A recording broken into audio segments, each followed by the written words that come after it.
This video is going to cover IM and sub-Q injections. So first, let's go ahead and talk about an IM injection. So for your intramuscular injections, we have a few different sites that we use. One is the deltoid muscle, which is located in the shoulder. The deltoid muscle is a smaller muscle, so we can actually only give an injection that is 1 ml or less into that muscle. The other two sites that we commonly use is going to be the Vastus Lateralis, which is the outside of your thigh, where we commonly give the EpiPen, and the gluteal muscle, which we typically rather go for the thigh pre-hospitally because usually our patient is sitting on our cot, so it's just easier to get to the thigh. Those muscles are a lot bigger, so we can put up to 3 mLs of injection into that muscle. So if we have a bigger injection, we'll probably go with that site. The size needle that you're going to use for your IM injection, you're going to want to use a 21 to 23 gauge needle.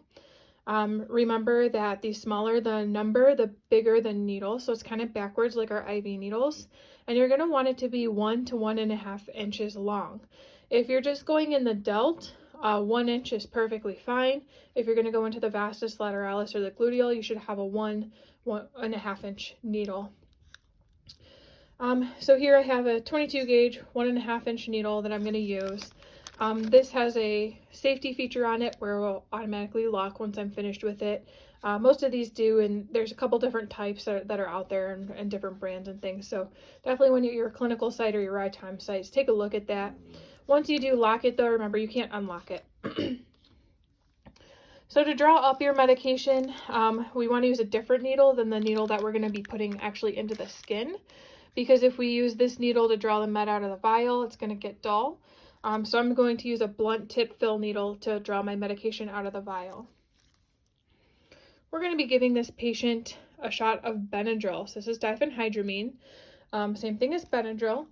It will say they're having an anaphylactic reaction, so I want to give this in conjunction with my epinephrine. So I'm going to give 50 milligrams IM.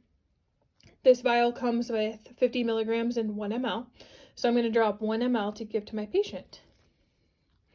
Since I'm drawing up 1 ml, I'm going to use my 3 ml syringe.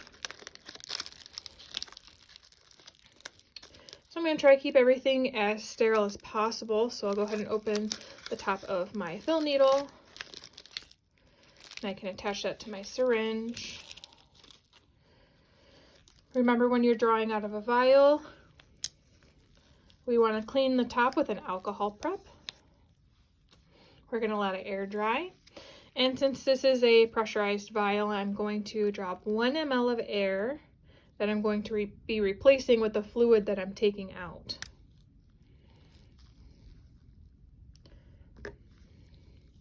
So once I get the needle in my vial, I'm going to pull this needle down. See, I want it just inside that cap, so when I turn it upside down, I can draw fluid out and not air. I'm going to push my air in and then draw out my 1 ml.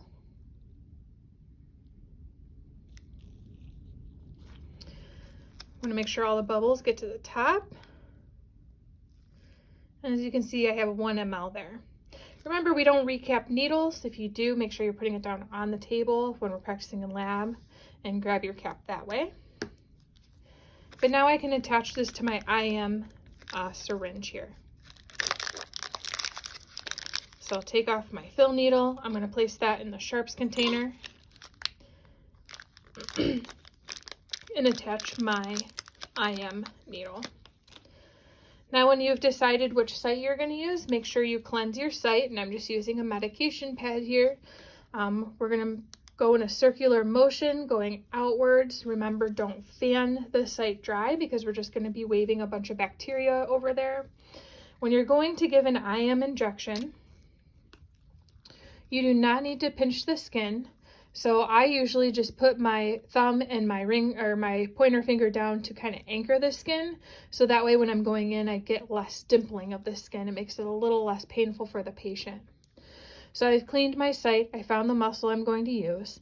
I'm going to give this injection at a 90-degree angle. So I'll give you a little side view. It's going to go straight in at 90 degrees.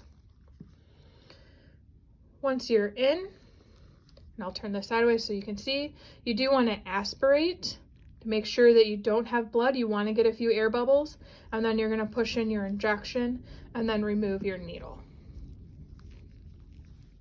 So in real time, I try to do that a little bit quicker because remember, you do have a needle inside of a patient.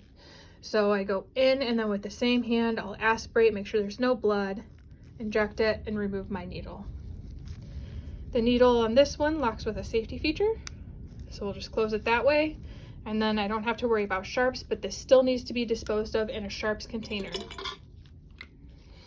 When you're done with your injection, you do not need to rub this site. You might get a little bit of bleeding, so we can put a little 2x2 over that or a Band-Aid. And we're going to watch for any signs of redness, swelling, any type of allergic reaction, and make sure that it's not causing any tissue damage. All right, now we're going to switch gears and talk about a sub-Q injection. And for this injection, we're going to use a smaller needle. So I'm going to use a 25 to 28 gauge needle. Sorry, 25 to 27 gauge needle. And the needle length could be anywhere from 3/8, which is very, very small. Those are our insulin syringes that we see. And the needle on that will be very, very tiny. Typically in the squad, we use a 5/8 to a 7/8 syringe. This one is 1 inch. It's just all I kind of had to use. For a sub-Q injection though, we're just going into the subcutaneous skin, so that deep under that epidermis and dermis. So we're not going all the way down into the muscle. So for this, good sites to use here are going to be the back of your arms. You can kind of pinch up and you get a little bit of tissue there. Abdomens, the sides of the abdomens work very well, and then also the thighs, not the lateral thigh where we would give an IM injection, more towards the top or the middle. So typically in the squad, I go for the back of the arm, or even in the ear, I go for the back of the arm because it's easy to access. So it's one of the easiest. For insulin, we usually go in the belly, but we're not going to be giving insulin pre-hospitally. So with the drug I'm going to give sub-Q is going to be fentanyl. And the only reason I would give fentanyl sub-Q would be to make it last longer. So our IM injections start working faster, but they wear off quicker. And our sub-Q injections take a little bit longer to work, but they do last a little bit longer. So sometimes in the emergency room, we will give some pain meds subcutaneously. So this is an ampule. I already broke it. So we have a practice ampule that we can use, but I just want to take a look at the drug label. We'll say that I want to give 50 milligrams sub-Q. So 50 micrograms sub-Q. So looking at my vial, in this whole vial, there's 250 micrograms and 5 mLs. But then I see my concentration down here, so I have 50 micrograms per ml. So I'm going to drop 1 ml. And 1 ml is the max amount that we can give subcutaneously. We don't want to give more than 1 ml into a sub-Q space. We would have to split that up into multiple shots. So here's my practice ampule. Remember with these, we need to be careful cracking the top. So I have a paper towel here. In the ambulance, I'll use the 2x2 or 4x4 out of the IV kit. We also keep some in our drug box. I'm still going to use a 1 ml syringe, a 3 ml syringe, because I'm going to be drawing up 1 ml. But remember with my ampule, I want to use a filtered needle because I could have some broken glass and we don't want to draw that up into our syringe. And then I do have my sub-Q needle ready here. So we don't need to put any air in syringe to prep our syringe. We can just draw straight out of here. So make sure you get all the fluid to the bottom. And then I use something to grab the top of this so I don't risk cutting myself. And the top, you can see, just kind of snaps right off. Make sure you dispose of that immediately into the sharps because they are very, very sharp. Now remember in our last video we talked about you can either turn this upside down and draw out of it that way because it won't spill out. I prefer just to put it on the table. So I'll draw up 1 ml. I'll draw up actually a little bit past 1 ml because I know I'm going to get some air in there. So I do have a bubble in there. So give it a couple flicks. And then I'm going to get rid of my excess fluid. So I only have 1 ml in that syringe. From here, I got to put my subcutaneous needle on. So normally we would just take this needle off and throw it in the sharps, but I'm going to recap it.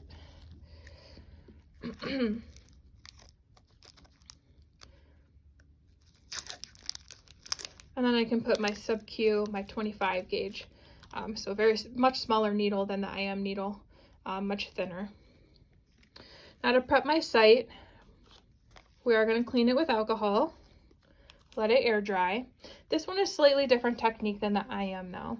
So wherever your site is, you're actually going to pinch the skin here, and we actually just want to get a little bit of tissue up here because we're not trying to go in the muscle. So I want to pop up all that subcutaneous tissue. Also, when I go in, I'm going to go in at a 45-degree angle. So if we were looking at this sideways, I'm going to be going in this way at a 45-degree angle. Make sure you're not angling it towards your finger. We're just trying to get into this tissue space that I've created with my thumb and my pointer finger here. So my site is clean. I'm going to enter in at a 45-degree angle. I'm going to draw back to make sure there's no blood. I might get an air bubble, and then I can go ahead and push in my injection, pull out the needle, and then let go. This is going to go directly into the sharps container. And again, we don't need to rub the site. There might be a little blood, so we might have to dab off some blood with a 2x2 or put a Band-Aid over it.